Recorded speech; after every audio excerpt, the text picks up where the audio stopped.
संवाद किसी के मन तक जाने का सबसे अच्छा जरिया माना जाता है। बिल्कुल ठीक है, बायलेटरल हो, दो लोग आपस में बात करें तभी तो समझ पाएंगे कौन क्या चाहता है। किसी की बात समझनी हो या किसी को अपनी बात समझानी हो, संवाद से मकसद आसान हो जाता है। और चुनावी साल में मुख्यमंत्री भूपेश बघेल भी प्रदेश के युवाओं से लगातार संवाद कर रहे हैं। पहले रायपुर में संवाद हुआ, फिर बिलासपुर में और उसके बाद आज भिलाई पहुंचे, जहां पर दुर्ग संभाग के युवाओं से उन्होंने चर्चा की और कई बड़ी घोषणाएं भी इस दौरान की। उन्होंने कहा कि छात्रावासों में रहने वाले स्टूडेंट से केंद्र जीएसटी वापस नहीं लेती तो राज्य सरकार खर्च वहन करेगी। वहीं बीजेपी के नेता सरकार के युवाओं से इस जुड़ाव पर हमलावर हैं।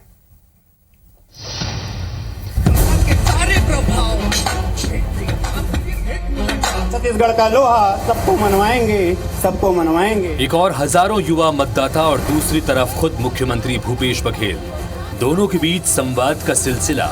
ये तस्वीर सूबे में नए सियासी समीकरण के आगाज की है। चुनावी साल में सरकार और कांग्रेस का पूरा फोकस युवाओं पर है। चाहे हजारों की संख्या में खाली पदों पर बम्पर भर्ती निकालना हो, बेरोजगारी भत्ता देना हो, प्रदेश के फर्स्ट टाइम वोटर के लिए अभियान चलाना हो या फिर युवा संवाद के जरिए उनकी मन की बात सुनना हो, मुख्यमंत्री समेत पूरी कांग्रेस युवाओं की सबसे बड़ी हितैषी बनने की भरपूर कोशिश कर रही है। प्रदेश सरकार का दावा है कि उसने युवाओं के लिए सबसे ज्यादा योजनाएं बनाई और लगातार उनके लिए काम कर रही है।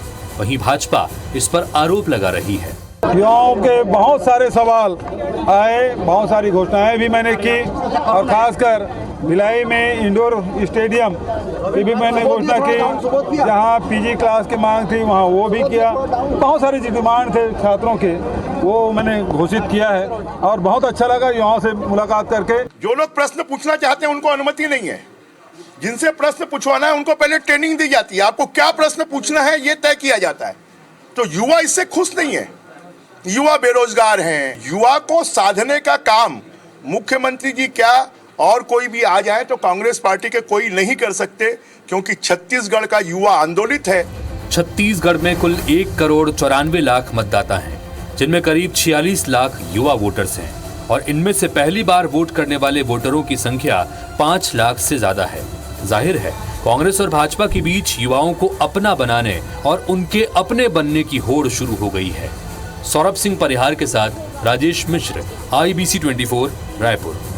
दोनों पक्षों को अगर आपने सुना हो हितेश, दोनों पक्षों को सुने आप तो कांग्रेस पार्टी कहती है कि यहां एक तरफा मन की बात नहीं संवाद है। बिल्कुल। दूसरा पक्ष कहता है कि साहब इस संवाद में सब कुछ प्रायोजित है। इस पर हमने डिबेट भी की और अपने अपने पक्षों के हिसाब से जवाब मिले।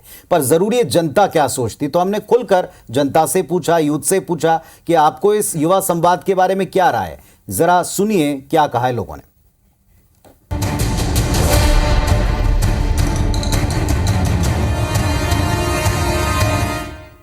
जनता की अदालत में हम आज बात करेंगे युवाओं से और युवाओं से सीधे सवाल करते हैं, भूपेश सरकार की जो योजनाएं हैं उन योजनाओं से युवाओं को क्या फ़ायदा मिला है। जो हमारे माननीय भूपेश बघेल जी, हमारे जो विभिन्न प्रकार के वैकेंसी छत्तीसगढ़ में बहुत समय तक रुकी हुई थी और सभी भर्तियों जो पदों में भर्तियां जो है पुनः प्रारंभ होने लगी, ये छत्तीसगढ़ के लिए अच्छी बात है। लेकिन इसी बीच जो स्वास्थ्य विभाग में भर्ती 2019 से अभी तक वो भर्ती रुकी हुई है। तो जब विभिन्न प्रकार की भर्तियां आ रही है, विभिन्न विभागों में आ रही है, तो ये स्वास्थ्य विभाग के साथ अन्याय क्यों हो रहा है। युवाओं को बहुत से फ़ायदे हुए हैं भूपेश सरकार की योजनाओं से। जैसे कि पहले लोग घबराते थे सरकारी परीक्षाओं के लिए भरने के लिए, लेकिन अब उनके आने के बाद बहुत सी चीज़ें मुफ्त हो गई हैं। एक और मुख्य मुद्दा था जिसमें हमारे SC ST OBC के बच्चे लोग को स्कॉलरशिप का लाभ होता है, लेकिन 50% बच्चे लोग को अभी के डेट में स्कॉलरशिप टाइम पे नहीं मिल रहा है। इन्होंने सीधा युवाओं से संवाद का एक योजना चालू किया। एक युवाओं की जो समस्या थी वो खुलकर युवा सामने आकर के अपनी अपनी समस्याओं को रखते जन संवाद के माध्यम से। तो बहुत से लोगों को इसमें अपना अपना बात रखने का, जो ग्रामीण क्षेत्र से भी आए हुए हैं वो लोग को अपनी बात रखने का मौका मिला। ये बहुत अच्छी योजना है। उनके कुछ योजनाएं ऐसे हैं कि जैसे कि बेरोजगारी भत्ता, उसमें बेरोजगारी भत्ता युवाओं को मिल रहा है। पहले नहीं मिलता था, क्या करे कैसे करे ऐसा रहता था, अब मिल रहा है तो उसका कुछ भी उपयोग करके अपना काम चला रहे हैं। ये बहुत अच्छा फ़ायदा मिला है। बिल्कुल। तो बिलासपुर के युवाओं को सुना, बिलासपुर के युवाओं का अलग अलग मत है। जिस तरह से सरकार की योजना युवाओं को लेकर संचालित है उससे युवा फ़ायदा भी ले रहे हैं और कई युवा अपेक्षित हैं कि उनको और ज़्यादा सरकार की योजनाओं का लाभ मिले। चलिए, तो हितेश, ज्यादातर युवाओं को लगता है कि ये बेहतर है कि आप कम से कम डायलॉग तो करें, संवाद तो करें, बात तो करें, और ये युवाओं के मुख से हमने सुना है और ये उनकी राय।